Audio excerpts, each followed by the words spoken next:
Water makes up most of the earth, much of our bodies, and brings life to the planet. But more water isn't always better. Living in Iowa, thousands of miles from the rising sea levels, leads to many disregarding our impact. My family has never evacuated our home in fear of hurricanes, seen destroyed buildings due to flooding, or experienced storm surges, things coastal citizens deal with regularly.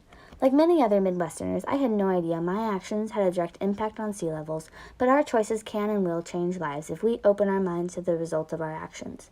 If we have the power to impact sea levels negatively, that means anyone can positively take action to lower sea levels too, even thousands of miles away from the effects. By looking at the problems we are causing for others, getting informed, and zooming in on our actions, we can support our coastal neighbors, however far away they seem. Let's break water rising down, beginning with learning how this issue was created in the first place. While taking a step back to analyze, we can pinpoint the causes to be similar to those of global warming, a more familiar topic. Global warming increases thermal energy because of trapped greenhouse gases in our atmosphere, which also causes sea levels to rise. When we emit greenhouse gases, they prevent warm air from escaping, leaving the heat trapped in the atmosphere and the temperature to rise. Well, when temperatures rise, ice melts, and when ice melts, more water is formed, a chain reaction. This is occurring with the Earth's ice caps, leading to more than 14,000 tons of new water in the oceans each second. While most of us don't have the power to slow the burning of fossil fuels or stop the destruction of forests by ourselves, we can do other things to stop greenhouse gases from indirectly causing water to rise. By using less electricity, we can lower greenhouse gas levels because of the use of burned gas or coal. We can shut off lights when rooms aren't occupied, get energy-conservative light bulbs, or be careful about energy usage to reduce a fourth of all greenhouse gases to be in the atmosphere.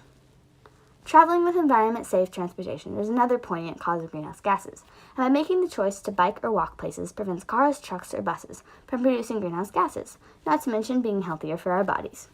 Another cause of carbon dioxide emissions is food use, specifically eating less meat. It's said that 10% of greenhouse gases produced in the U.S. are from agriculture and livestock. This is because, along with respiration producing carbon dioxide, the places for them to live often cut down trees, which raises carbon dioxide levels. Because there is already greenhouse gas in the atmosphere, it's important to not only take action to slow the production, but also to get some of the carbon dioxide out of the air, which we can do by planting trees. Trees, like all plants, do photosynthesis by converting the carbon dioxide into oxygen, which then cycles back to us. This can get rid of some of the excess carbon dioxide, bringing down the amount of carbon dioxide gases in the air, resulting in a cooler planet and lower water levels.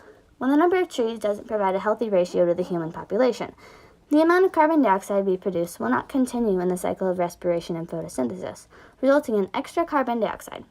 As a society, we are hindering the problem by cutting down almost 2.5 million trees daily, just in the U.S.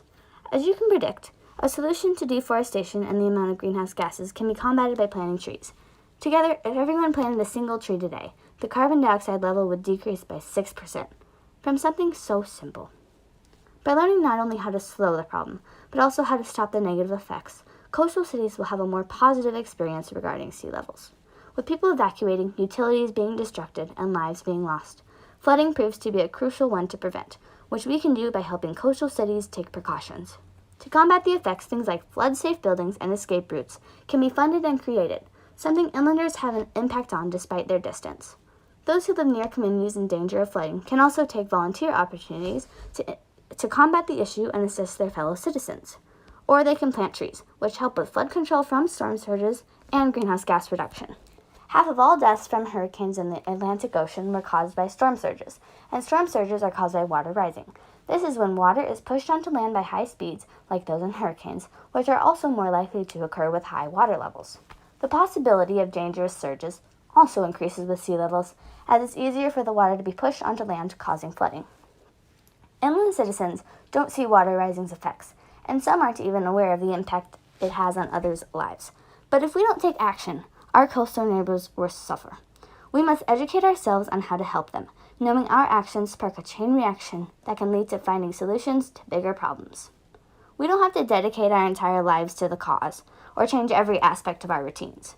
But when everyone educates themselves and makes small changes, someone in a coastal area will live a better life, thanks to our teamwork and resilience. When we zoom in on the small actions necessary to lower sea levels and to prevent unsafe effects, the big picture of water rising will change for the better.